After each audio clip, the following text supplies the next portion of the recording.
Hi, everyone. It's a long time ago, I talked to this group again. Time passes really, really quickly.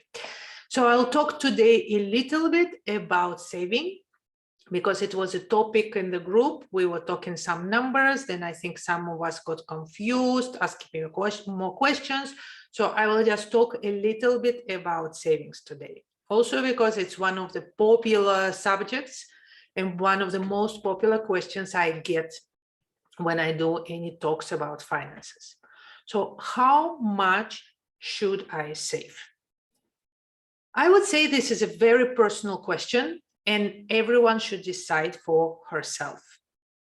One thing is pretty much for sure that you are probably, if you're asking this question, then you're probably not saving enough. And you actually know it already, but you are trying to find some hard data. And there is lots of ways to find this hard data. So first of all, why do we save? We save to get financial independence. Now, so our first stage to save is to have an emergency fund, now to have certain amount of money for emergency. If something happens to our car, to our house, whatever, so this is our emergency fund. Once we have our emergency fund, then our next step is financial independence. What is financial independence? Financial independence is the ability to have certain wealth, and thanks to this wealth, to have freedom to choose our employer, to have freedom to have a few months of rest, to have more choices, and that not all our choices are affected by the income we're getting on the monthly basis. So this is financial independence, that we can decide. We can decide to stay with our child at home for half a year because we think it's important. So we don't have to have this income every month because we accumulate a certain wealth.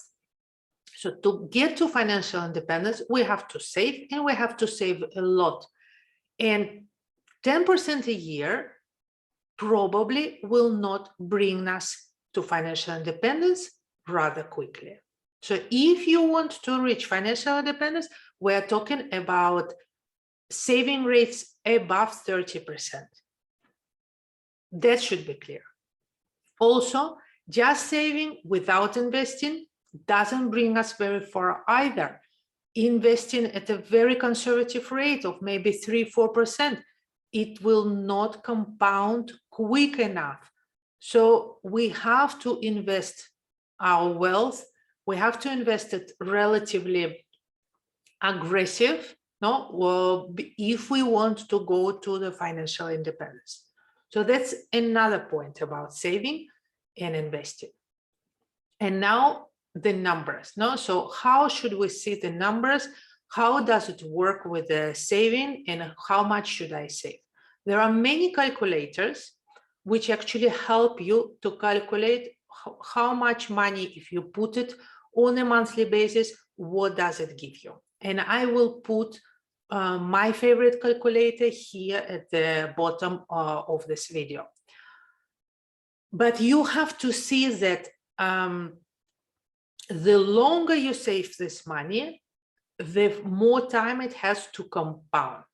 Now, if we invested in the stock market, when it will be compounding, then we get interest above interest about interest. So the money is growing at a compound rate. So at a compound rate, money with the time, but with the time we talk about 20–30 years maybe, then it really grows into enormous amount. So then we can talk about multiplying our wealth, but it has to be at a compounding rate, and it has to be over a long period of time. So an example, for example, I gave earlier 20% of our salary. If it's invested at 5% compounded for 30 years, then this 20% of our salary over 30 years will be worth our salary. So if today, every time we would be saving 1/5 of our salary and investing it at 5%, then over 30 years, we can expect have a salary, complete salary we have today, which we accumulated due to saving and due to investing at a compounding rate. So I hope I gave you some ideas about saving and investing today. I hope I gave you a little bit more motivation to calculate your saving rate and to start saving maybe a little bit faster, or at least put it higher on your priority list.